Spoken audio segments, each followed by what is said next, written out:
Rabbi Hayum is here. He's the plant manager at Manischewitz. Is that accurate? Yes, that's plant accurate. manager at Manischewitz, and it's an honor to speak with you, and thank you very much for being here. How long have you been with Manischewitz? I'm with Manischewitz over 15 years. Wow. That's a long time. It is one very large operation. It's all under one roof now, as we learned earlier. I mean, I think it was always under one roof, but now it's been expanded, and that roof is so much larger. How is one able to control everything that's going on in a facility like that? You have a support staff that you can rely on, and a lot of time on your feet moving around. I can imagine. The fact that everything is kosher, of course, and the consumer is always curious about this, adds so many different elements. What can you tell us about an operation like this and trying to make sure that everything is adhered to by all kosher standards? Well, you start with the complement of mashgichim that you can rely on. They must be all over the place. They are all over the place. Different than most businesses, the work for us starts a lot earlier. We can't just go out and buy ingredients. We need to source ingredients. Right. And a lot of our business is kosher Pesach, and it's tricky to find kosher Pesach ingredients for some things, so that is a challenge. And then the way you schedule things, what can run before what needs to be kosher, the order to run Can things. you give me any example of this? Could you give me any question that's come up about timing and when you could do the run, or an ingredient that was really hard to find for this year or some other year? Is there anything that could give us a good example of what you're talking about? How much time you have left? Oh, good. Give me a couple to start off. We run our gefilte fish and our soups on similar equipment. Right. Gefilte fish is Pesach with its parav. Right. The soups are fleishiks. So you have to do what type of operation in between? So you would have to either schedule it right or take a day down because you can't kosher within 24 hours of production. And those are the type of things that keep us busy. A lot of rules and regulations. Yes, a lot of rules and regulations. And what about the ingredients? You think of anything offhand that's been difficult to obtain or that you had to struggle with to finally, get the right thing for the product that they're trying to make there, Manischewitz? Yeah, there are times when marketing will come up with a new product and it tastes good when we test it in the kitchen, but now trying to go find those ingredients as kosher Pesach. And that's sometimes we have to substitute or be very creative. And you know what's funny? Everyone today thinks that, hey, almost everything is kosher Pesach, but you could attest to the fact that there's a long way to go with that. Yeah, there's a long way to go with that. It's funny when you think about it. The Israelis are on the forefront, and we get a lot of help from them. What does that mean? Why are they so much better at it, or they just spend a lot more time at it? That much more of a demand there. Right. So when I go to a manufacturer in Texas and tell them I want this enzyme as kosher Pesach, he looks at you. That's not what I'm talking about. Right. At least over there are people in food chemistry and science who understand what we're talking about and can help us get what we need. Wow, very interesting. Rabbi Hayum is here. He's Manischewitz plant manager for the last 15 years. He's been with the company. What can you tell us about this season specifically? Is there anything that stood out to you, or that you could tell us about the brand new products? Or from the brand new products, we're very excited. The grape juice obviously is a big one for us. Right. There was a lot of kashrus work that needed to go into that to make it a really mahadran product.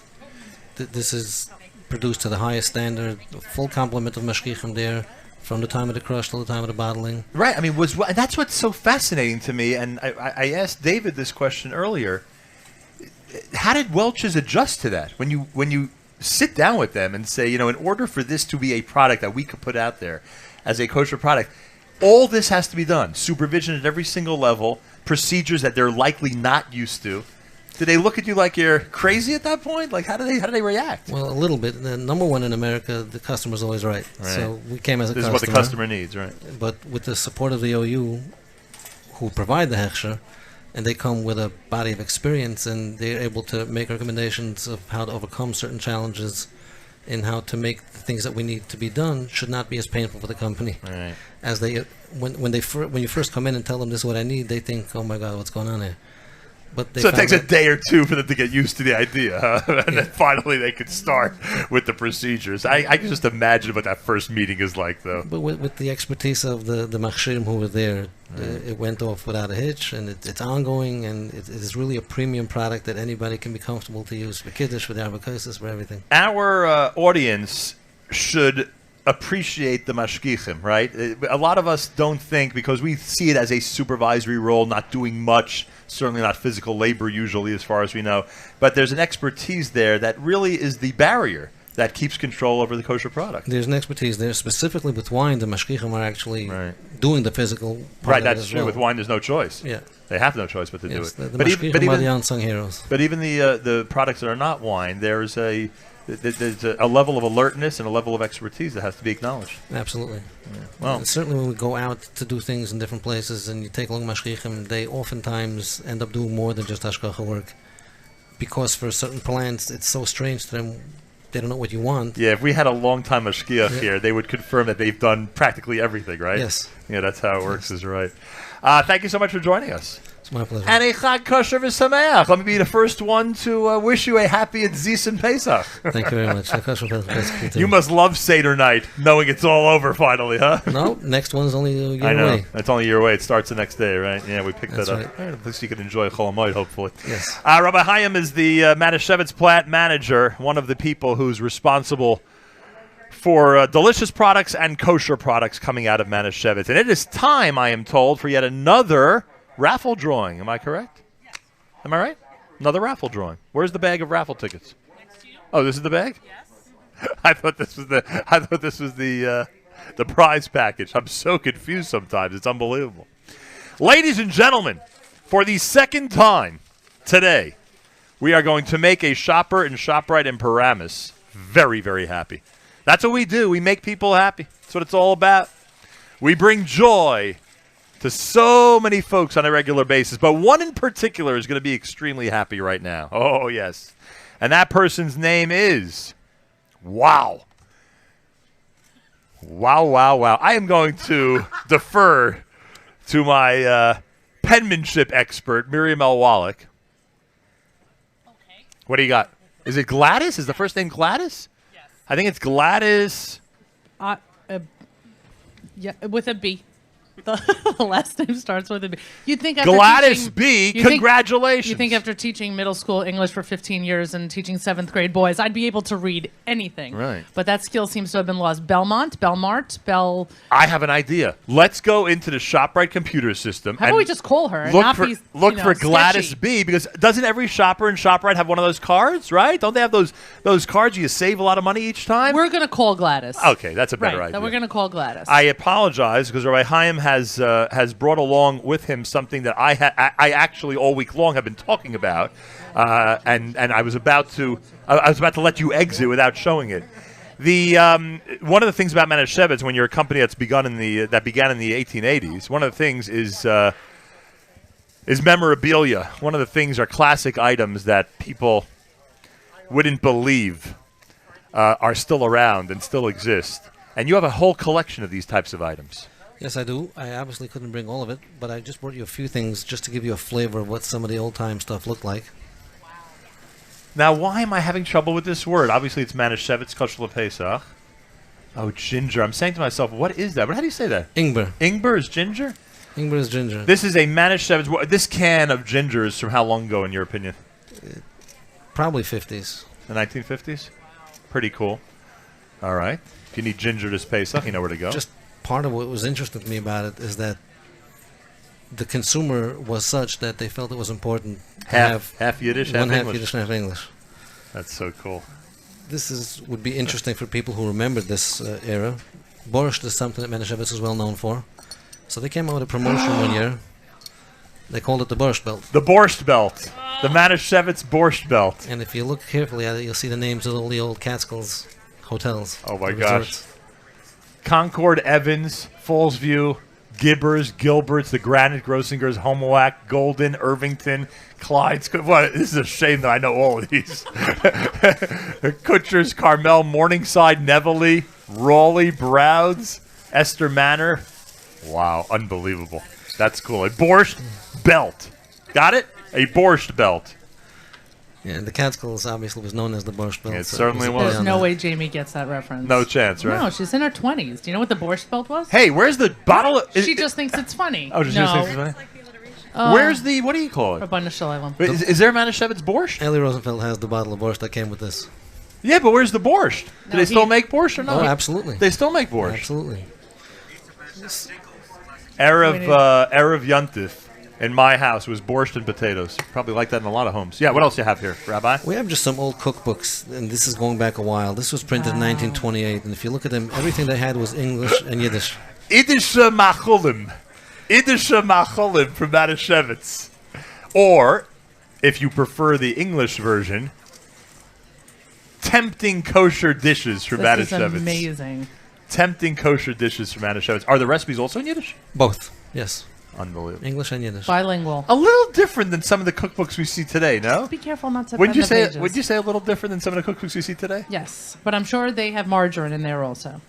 Wow, that's pretty cool. It's amazing. And it was obviously a bestseller because they went and made another one in 1930.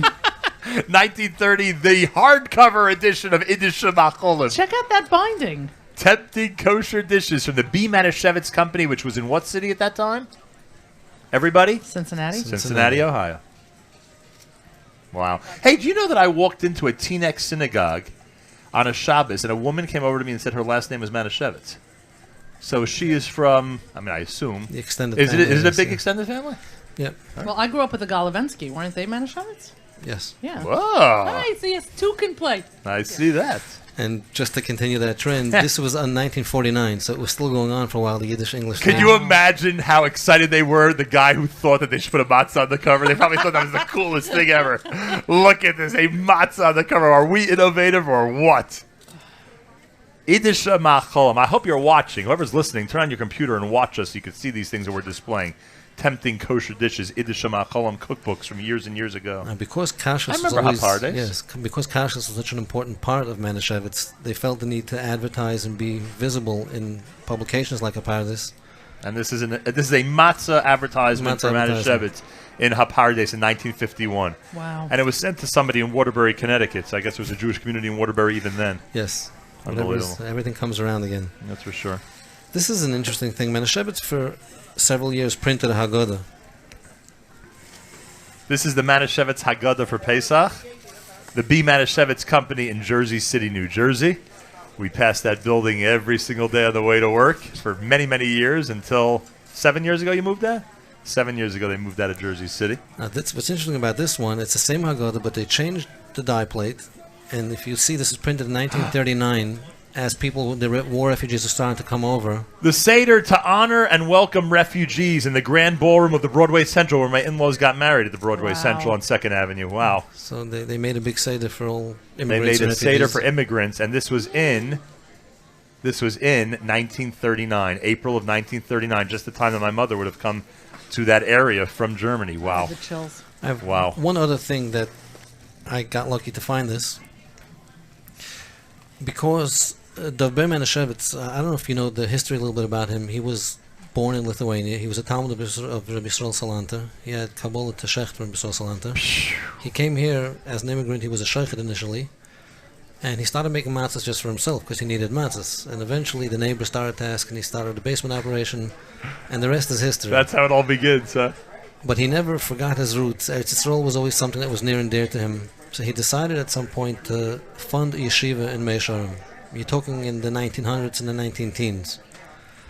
So today we have very modern ways of fundraising. Back in the day, how would they fundraise? So what they did was they would take pictures of the Talmidim of the yeshiva. Right. And if you look at some of the names underneath them, these are people who turned out to be the who's who of Yerushalayim later.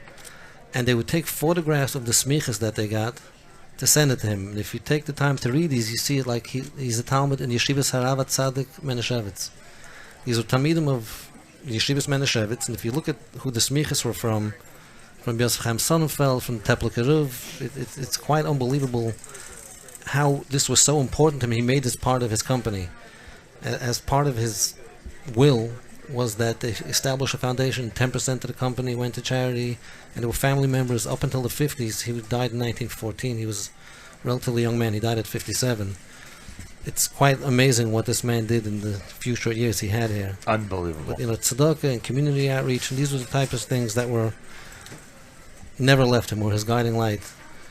And this is some of the heritage that we carry on today with outreach and A successful service. Jewish businessman who understands his role in philanthropy. Simple Yep. as that. A great Yep. example of that. And I'm so glad you told me that because I never knew that. It's amazing. Fantastic. Anything else? There's lots more, but I just brought one little bag today. No, Here, I'll fantastic. just show you one last thing that I brought. We should do a tour of your museum one of these days. Again, because kashrus and halacha was so important to Rabbi Manischewitz. Batei Ha'efa, I assume that means the That means the bakehouse. bakery. So Bakery. he collected letters from any Rabbanim who would be passing through Cincinnati. He got them to write a letter like a haskam on his matzah bakery. And you find letters here from Dr. The guest book.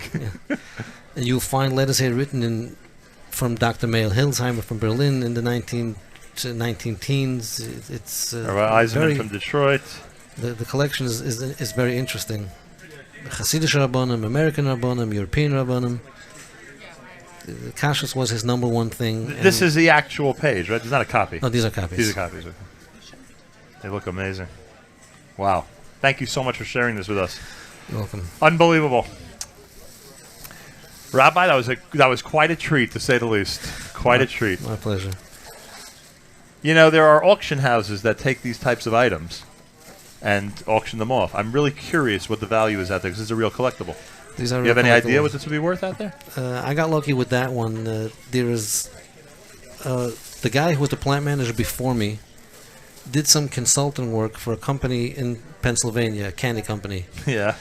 And he didn't want to take money because he was friendly with the owners there. So the owner said, "Oh, you work at Manischewitz? I got something for you." And he gave him this. Unbelievable. So it's part of our history. From time to time, you come across people who say, "Oh, my bubby, my great-grandmother," and they'll give you something that has been laying around for 50, 60 years. But you're right. If you try to look for stuff on this on eBay, even people who aren't interested in Manischewitz or Jewish memorabilia, but tin can collectibles are a hot item. Unbelievable. Thank you. What a pleasure. You're welcome. Thank you very much. Aziz and Pesach, as we say. You too.